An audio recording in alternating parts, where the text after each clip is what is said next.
Chers fidèles, plus l'être humain prend de l'âge et plus il se pose cette question. Ai-je réussi dans la vie? Ou comment réussir ma vie? La réponse à cette question est évidemment multiple et surtout elle est complexe. Et personne ne peut prétendre vous apporter une réponse exhaustive. Alors avec ce prêche, je vais essayer de vous apporter l'une des solutions, l'une des clés de la réussite, et j'espère que ces quelques paroles ne tomberont pas dans l'oreille d'un sourd, que vous les apprécierez, que vous les appliquerez, que vous tenterez de les appliquer et que vous partagerez cela, que vous diffuserez cette clé autour de vous, Inch'Allah. Lorsque j'étais jeune, je suis toujours jeune bien sûr, lorsque j'étais plus jeune, un homme sage me disait toujours: tu vas grandir et tu vas vivre l'épreuve, mais garde à l'esprit ceci. Il me dit: lorsque tu seras dans ton lit et que tu es noyé dans l'épreuve, rappelle-toi que de toute manière, l'épreuve est présente. Quoi que tu fasses, l'épreuve est présente. Alors au moins, passe une bonne nuit. Alors au moins, garde le cœur apaisé. Voyez-vous? Et à chaque fois que je suis dans l'épreuve, je me rappelle cette parole. De toute façon, je vais me réveiller, l'épreuve, elle est présente. Alors autant bien dormir. Et le fait de mal dormir n'apportera rien, ne résoudra pas l'épreuve que tu vis. Alors lorsque vous vivez l'épreuve, dormez le cœur apaisé. Et souvenez-vous, l'homme heureux sur cette terre, ce n'est pas celui qui ne traverse pas d'épreuve. L'homme heureux, c'est celui qui vit l'épreuve en ayant le cœur apaisé. Assalamu alaikum, alaikum, yeah. Assalamu alaikum. Dieu dit dans le Coran: Ya bani yadhhabu fatahassasu min Yusuf wa akhihi wa la tay'asu min rawhillah. إنه لا ييأس من روح الله إلا القوم الكافرون فلما أن جاء البشير ألقاه على وجهه فارتد بصيرا قال ألم أقل لكم إني أعلم من الله ما لا تعلمون. D'abord, beaucoup se trompent à propos de la réussite, à propos de la définition de la réussite. On connaît l'adage amour, gloire et beauté, n'est-ce pas? Non. Certes, non. La réussite ne se limite pas à la réussite sur le plan financier. Elle ne se limite pas à la réussite sur le plan professionnel. Elle ne se limite pas à pouvoir acheter de belles choses, à pouvoir acquérir de belles choses, à pouvoir acheter une maison, acheter une belle voiture, et pour certains, acheter un yacht. Et elle ne se limite pas à la réussite familiale. En tout cas, pas seulement. Parce qu'en réalité, la réussite, c'est un tout indissociable. C'est un certain nombre de choses, dont ce que je viens de citer. La réussite passe également par la réussite professionnelle. On dira que c'est une réussite matérielle, sauf pour la famille, bien entendu. Donc c'est un tout indissociable. C'est la réussite sur le plan professionnel, sur le plan personnel, familial. Mais c'est également et surtout une réussite sur le plan moral. Et nous, en tant que musulmans, nous dirons sur le plan spirituel, c'est-à-dire satisfaire le Créateur et préparer cette vie dans l'au-delà, et préparer cette réussite dans l'au-delà qui n'est autre que la satisfaction de Dieu et donc l'entrée au paradis. C'est un tout indissociable, disais-je donc. Et vous avez un écrivain, Julien Green, qui dit ceci: rien ne ressemble plus à des vies ratées que certaines réussites. La réussite, c'est aussi, détrompez-vous, c'est aussi une succession d'échecs. C'est la fameuse parole de Mandela lorsqu'il dit « Je ne perds jamais, soit je gagne, soit j'apprends ». La réussite passe par la reconnaissance des fautes. La réussite passe par l'acceptation de l'échec. La réussite passe par l'acceptation de la critique. C'est également la parole de Nietzsche qui dit ce qui ne me tue pas me rend plus fort. C'est également la parole de Omar al-Mukhtar qui dit les coups qui ne te fendent pas le dos te rendent plus fort. Échouer et recommencer, persévérer, travailler, c'est déjà réussir. Vous avez un inventeur que vous connaissez certainement, qui s'appelle Thomas Edison, qui à son époque fut moqué par ses contemporains. Il s'est moqué de lui parce qu'il a échoué sur un certain nombre de plans, ou plutôt, il a connu un certain nombre d'échecs, des échecs successifs. Et il disait en réalité, je n'échoue pas, j'apprends. Et d'ailleurs, il va reprendre les travaux de Joseph Swan. On dit souvent que c'est Thomas Edison qui a inventé l'ampoule. En réalité, c'est partiellement vrai, parce qu'il a repris les travaux d'un homme qui s'appelle Joseph Swan.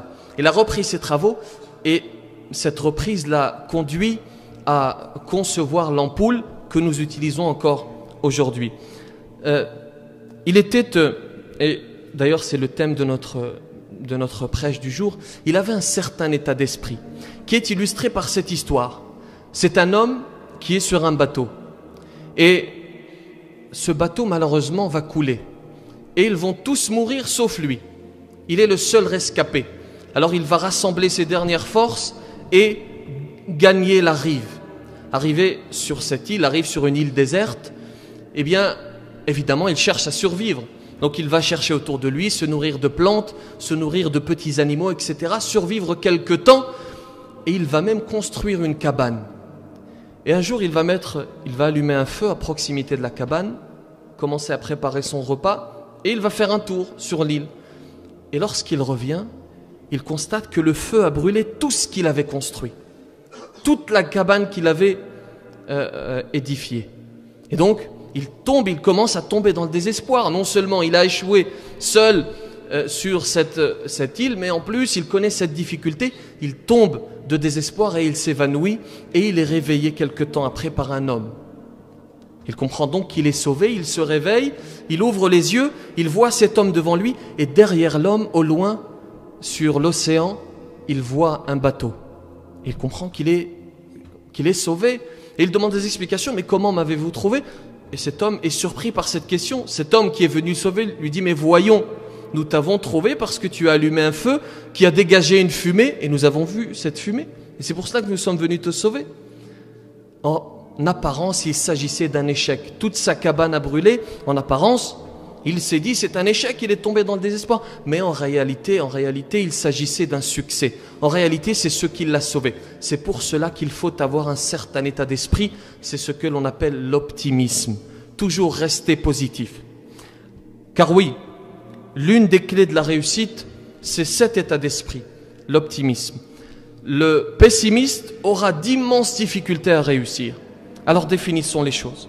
L'optimisme, c'est l'attitude ou la disposition d'esprit qui consiste à prendre les choses du bon côté. Et en tant que musulman, on peut rajouter, c'est penser constamment que le Créateur nous réserve un avenir positif. D'ailleurs, il dit dans une narration sacrée, hadith Qudsi. Le hadith Qudsi, la narration sacrée, c'est un sens que le Créateur inspire à son prophète Mohammed sallallahu alayhi wa sallam, et il va nous le retranscrire par ses propres mots. Il nous dit, Allah subhanahu wa ta'ala dit, je suis avec mon serviteur en fonction de l'opinion qu'il a de moi et je suis avec lui lorsqu'il me mentionne. C'est pour cela qu'il faut toujours garder une bonne opinion du Créateur, penser qu'il aime sa créature et penser qu'il nous réserve des lendemains positifs. Vous avez également cette parole du prophète sallallahu alayhi wa sallam qui dit, la situation du croyant est étonnante. Son affaire ne comporte pour lui que du bien. S'il est l'objet d'un événement heureux, il remercie Allah. Et c'est là pour lui une bonne chose. Et s'il est victime d'un malheur, il l'endure avec patience. Et c'est là encore pour lui une bonne chose. Et ceci n'appartient qu'aux croyants. C'est également cette parole divine dans le Coran lorsqu'Allah subhanahu wa ta'ala dit « Inna ma'al usri yusra » Avec la difficulté vient la facilité. Et tout ceci est illustré par ce récitateur. Il y a plus de 20 ans, qui va passer des examens et on lui annonce la mauvaise nouvelle. Malheureusement, il a une grave maladie au foie. Et le médecin lui dit malheureusement, tu es condamné. Je ne peux te donner la date de ton décès, seul le Créateur la connaît, mais les données médicales nous indiquent que tu es condamné, malheureusement à cause de ton foie. Alors il sort de l'hôpital, il va retrouver sa famille, leur annonce la mauvaise nouvelle. Et il avait un père de nature optimiste, qui voyait le positif, qui ne perdait pas confiance. Il dit à son fils, ne perds pas confiance, garde une bonne opinion du Créateur et invoque-le. Et c'est ce qu'il va faire. Dans les jours qui vont suivre, il va s'isoler, prier, invoquer le Créateur, jusqu'à en pleurer. Ensuite, il va faire un examen et vous devinez la suite. Le médecin lui dit après l'examen, mais amenez-moi le malade. Il lui dit, non, c'est moi le malade. Il lui dit, c'est impossible, parce que les examens nous révèle qu'il s'agit d'un foie neuf. Vous entendez? Et ce récitateur, c'est lui-même qui raconte l'histoire. Et l'histoire que je vous raconte, c'est il y a 20 ans. Encore aujourd'hui, il est vivant. Et il dirige encore, le Ramadan dernier, il a dirigé les prières de Tarawih. C'est pour cela qu'il faut rester optimiste. Il faut garder la foi. Il faut garder une bonne opinion d'Allah subhanahu wa ta'ala. C'est la parole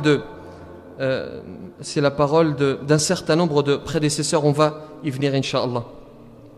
L'optimiste, c'est celui qui voit le verre à moitié plein et non pas à moitié vide. C'est, somme toute, ce prédécesseur qui, il y a quelques siècles, il est à Médine, il entreprend un voyage vers Damas et sur la route, il va se blesser à la jambe. Pas de moyen de se soigner à cette époque, bien entendu, ou en tout cas pas de moyen de se soigner rapidement, et malheureusement, infection. Son état va s'aggraver et infection à la jambe. Et arrivé à Damas, on lui explique que malheureusement, on va devoir l'amputer, on va devoir lui couper la jambe. Alors il accepte le destin que Dieu lui a fixé, on lui coupe la jambe, et là il dit une parole extraordinaire. Il prend cette jambe et il dit Alhamdulillah, je remercie le Créateur. Il voit les choses du bon côté en disant Alhamdulillah, Allah subhanahu wa ta'ala n'a repris que cette jambe et il m'a laissé le reste du corps. C'est ainsi qu'est l'optimiste. Il voit toujours le bon côté des choses. Et dans vos vies, il faut toujours voir ce que le Créateur vous a accordé et non pas ce qu'il vous a repris. Et c'est l'une des clés de la réussite. C'est également la parole de Churchill qui dit « Un pessimiste voit la difficulté dans chaque opportunité. » Un pessimiste voit la difficulté dans chaque opportunité. Un optimiste voit l'opportunité dans chaque difficulté. C'est également illustré par l'histoire de ce roi que vous connaissez peut-être. C'est un roi qui malencontreusement va perdre le bout d'un doigt. Et il avait un ministre qui avait pour habitude de dire à chaque fois qu'un mal le touchait, khayr insha'Allah. C'est un bien, insha'Allah. Et lorsque le roi perd ce bout de doigt, il dit khayr insha'Allah. Et le roi le sanctionne immédiatement. Comment ça, je perds mon doigt et tu dis khayr insha'Allah, mettez-le en cellule. Et il va être emprisonné. Le roi part à la chasse.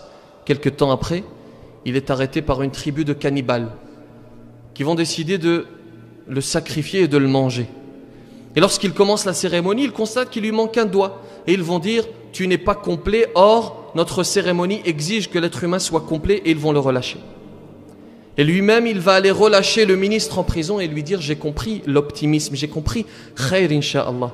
Et il lui pose une question, il lui dit, l'on t'a entendu lorsque tu étais en cellule dire khayr insha'Allah, mais qu'as-tu tiré de cette expérience en prison? Et il va expliquer, mais si je n'avais pas été en prison, très certainement je serais parti à la chasse avec toi, or je suis complet et l'on m'aurait sacrifié ce jour-là. Voyez-vous, il voit toujours le positif et c'est cet état d'esprit qu'il faut que nous ayons. Même dans l'obscurité de sa prison, il voit la lumière.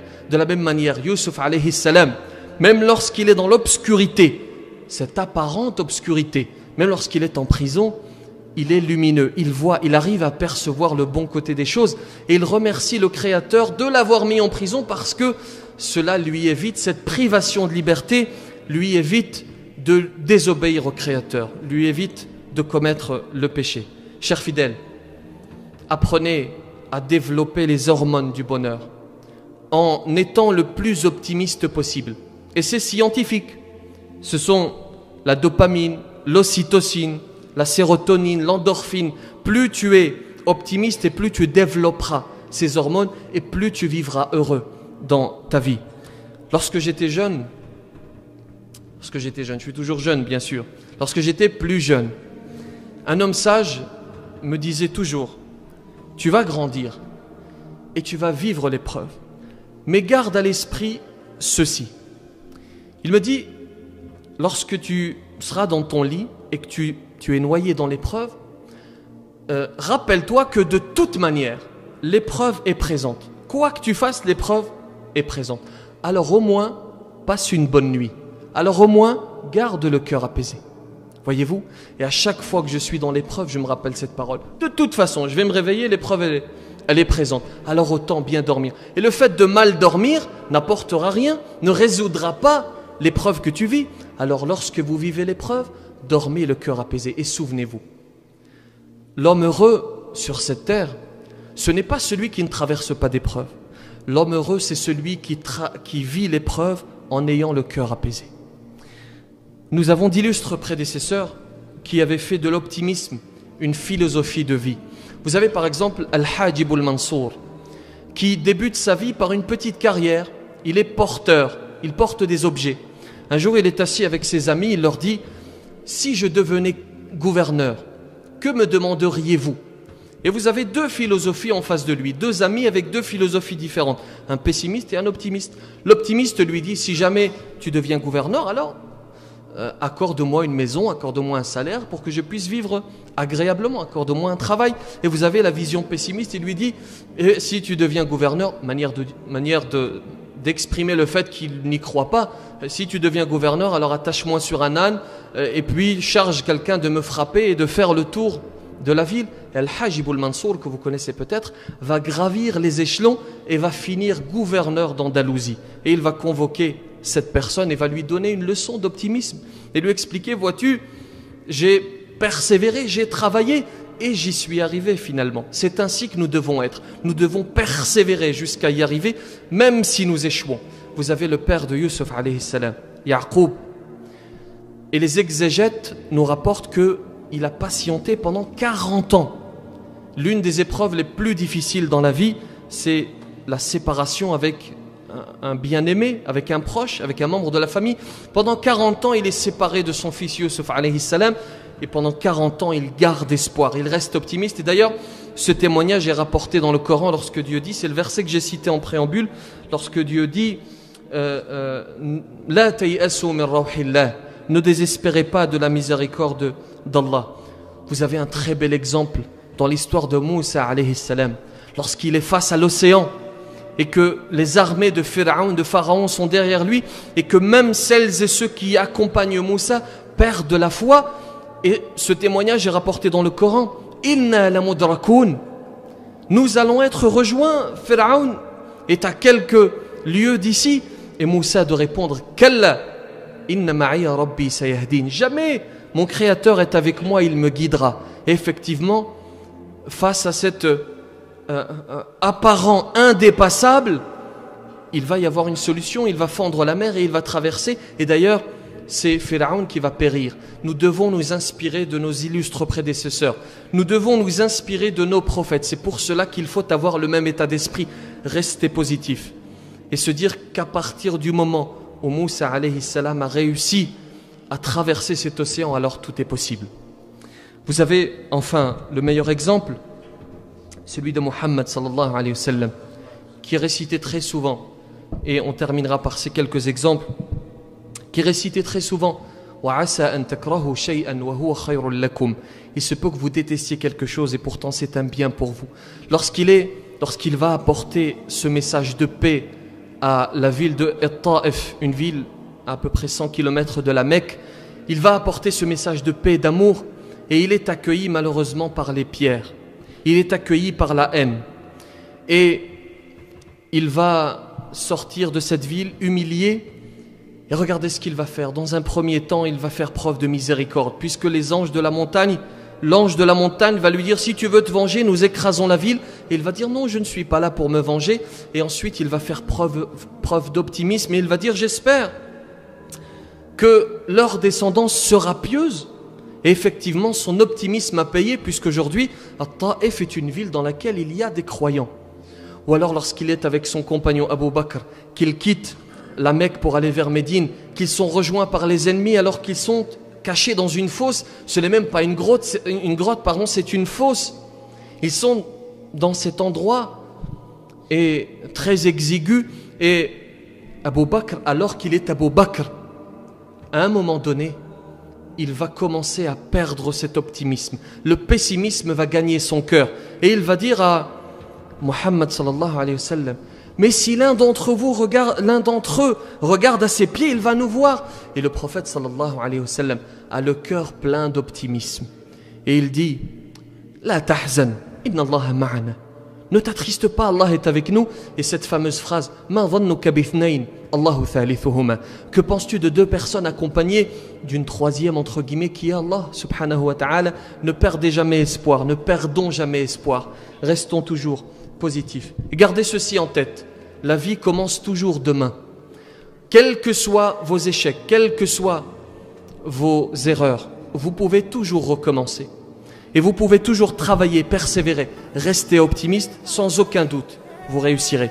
Qu'Allah subhanahu wa ta'ala nous accorde cet état d'esprit. Assalamu alaikum, alaikum, yeah. Assalamu